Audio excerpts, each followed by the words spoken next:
Su per lo sasso tetro vidi demon cornute con gran ferze che li battien crudelmente di retro. Nella prima fossa sono puniti gli sfruttatori e seduttori di donne, entrambi frustati da diavoli cornuti.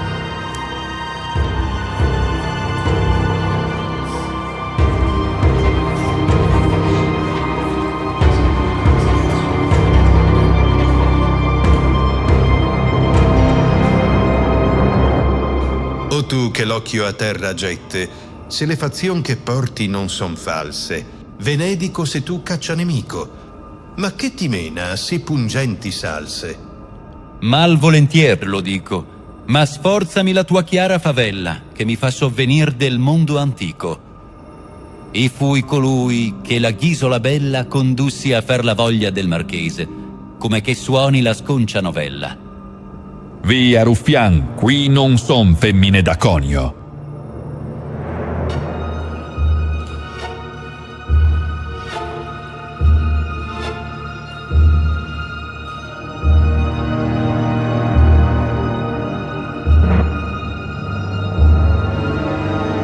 Guarda quel grande che vene, e per dolor non par lacrime spanda. Quanto aspetto reale ancor ritene. Quelli è Iason, che per cuore e per senno li colchi del monton privati fene. Ello passò per l'isola di Lenno, ivi con segni e con parole ornate, Isifile ingannò, la giovinetta che prima avea tutte l'altre ingannate. Lasciolla quivi gravida, soletta, tal colpa a tal martiro lui condanna, e anche di Medea si fa vendetta.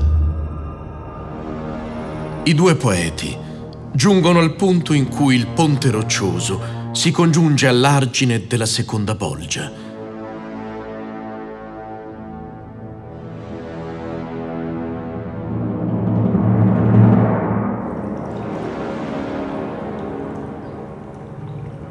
Nella seconda bolgia sono puniti gli adulatori. Qui le pareti sono incrostate di muffa e i dannati sono immersi nello sterco.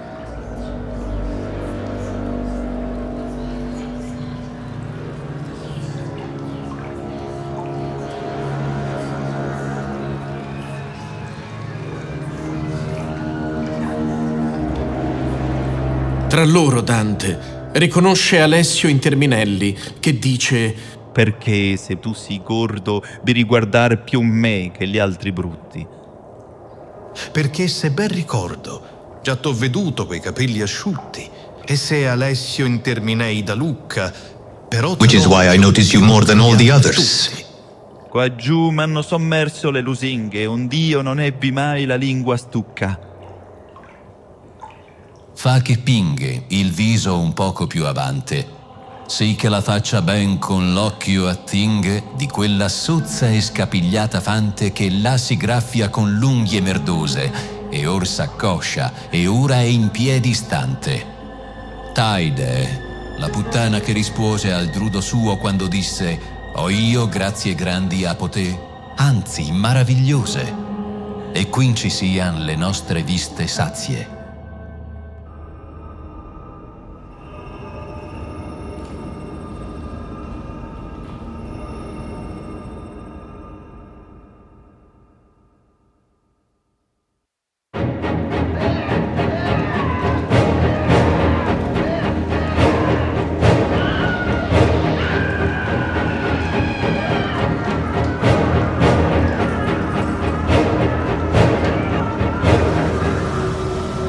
Nella terza bolgia stanno confitti a testa in giù in stretti fori, con le piante dei piedi lambite da pungenti fiamme, i simoniaci. Coloro cioè che ad imitazione di Simon Mago peccarono trafficando per denaro le cose sacre, beni spirituali ed uffici ecclesiastici. Chi è colui, maestro, che si cruccia guizzando più che gli altri suoi consorti e cui più roggia fiamma succia? Se tu vuoi che ti porti laggiù per quella ripa che più giace, da lui saprai di sé e dei suoi torti. Il foro, a cui Dante si accosta curioso, è quello assegnato ai papi, dove ora sta a capofitto Niccolò III, O qualche se che il di su tien di sotto, anima trista, come pal commessa, se puoi fa motto. Se tu già così ritto, Bonifazio, di parecchi anni mi mentì lo scritto. Non son colui che credi. Dunque, che a me richiedi? Sappi chi fui vestito del gran manto. E veramente fui figliuol dell'orsa. Cupido sì per avanzar gli orsatti, che su l'avere e qui me misi in borsa. Di sotto al capo mio son gli altri tratti che precedetter me simoneggiando per le fessure della pietra piatti. Laggiù cascherò io altresì quando verrà colui chi credea che tu fossi, allor chi feci il subito dimando. Fatto v'avete Dio d'oro e d'argento. E che altro è da voi all'idolatre se non che lì uno e voi ne orate 100?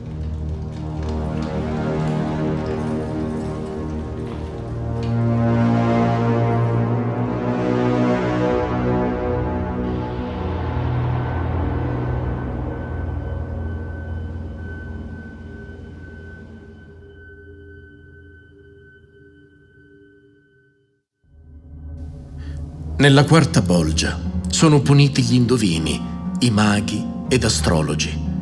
Da vivi eccedettero nel parlare e ora devono tacere.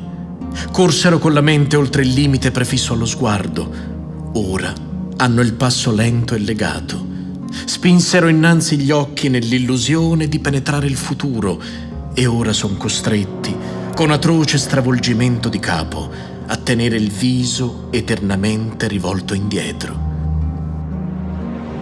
Drizza la testa, drizza, e vedi a cui saperse agli occhi di Teban la terra, perché i gridavan tutti, dove rui anfiarao, perché lasci la guerra?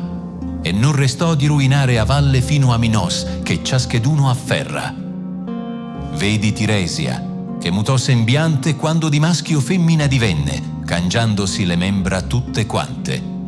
Aronta è quel che al ventre li s'atterga, e quella che ricopre le mammelle che tu non vedi, con le trecce sciolte e a di là ogni pilosa pelle, manto fu, che cercò per terre molte, poscia si puose là dove nacquio. Quel che dalla gota porge la barba in sulle spalle brune, Euripilo ebbe nome.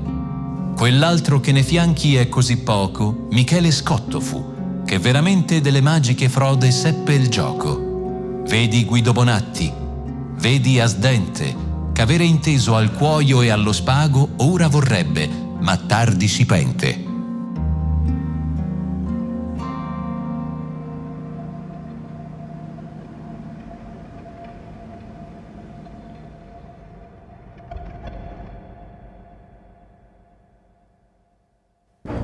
La quinta bolgia appare mirabilmente oscura a causa della tenace pece che la riempie. Nella pece sono immersi i barattieri, coloro che per procurarsi lucro fecero mercato fraudolento delle cose pubbliche. Dante vede un diavolo nero che corre agilmente su per il ponte. Ha sulla spalla l'anima di un dannato. Virgilio invita Dante a nascondersi dietro una sporgenza rocciosa e si fa avanti per trattare il loro passaggio coi diavoli detti male branche che gli si fanno incontro come cani rabbiosi. Nessun di voi sia fello. Innanzi che l'uncin vostro mi pigli, traggasi avante l'un di voi che moda, e poi da runcigliarmi si consigli. Vada Malacuda, Che li approda. Lascian andar che nel cielo è voluto chi mostri altrui questo cammin silvestro. Omai non sia feruto. O tu che siedi tra gli scheggion del ponte quatto, sicuramente omai a me ti riedi. Una volta raggiunto l'accordo, si avvicina anche Dante, ma alla sua vista i diavoli abbassano gli uncini e si esortano a vicenda per colpire il poeta.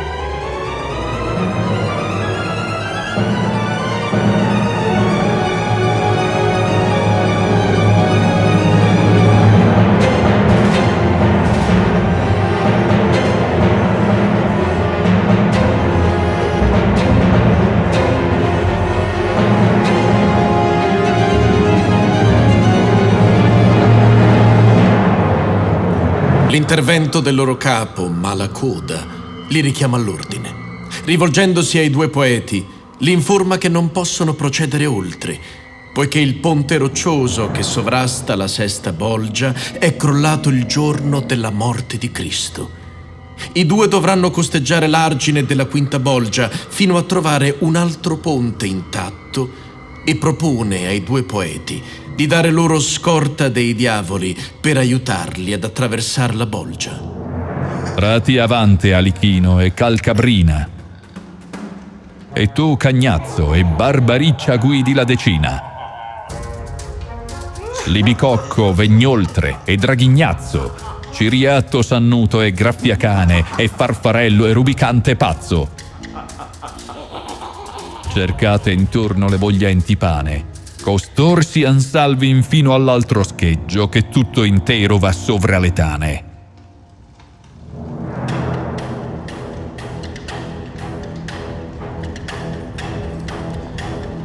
Dante e Virgilio procedono lungo l'argine della quinta bolgia, cercando di scorgere i peccatori immersi nella pece bollente, che sembrano rane immerse in uno stagno.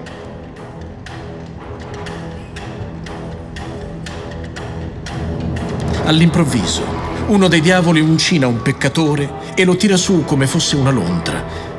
Maestro mio, fa, se tu puoi, che tu sappi chi è lo sciagurato venuto a man degli avversari suoi. È Ciampolo di Navarra, che lavorò presso la corte di Tebaldo II, dove commise molte baratterie che gli causarono la dannazione. Ordì, degli altri rii conosci tu alcun che sia latino sotto la pece? E mi partì, poco è, da un che fu di là vicino. Fu frate Gomita.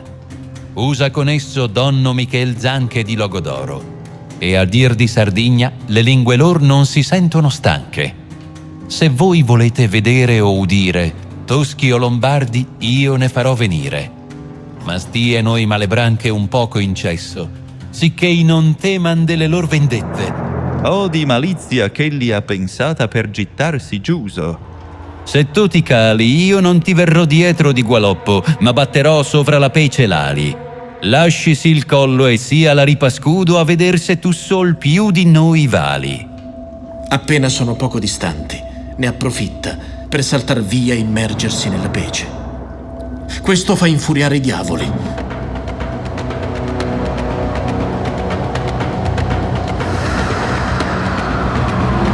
Uno di loro cerca di prenderlo al volo come il falcone con l'anatra, poi due, azzuffandosi, finiscono anche loro nella pece.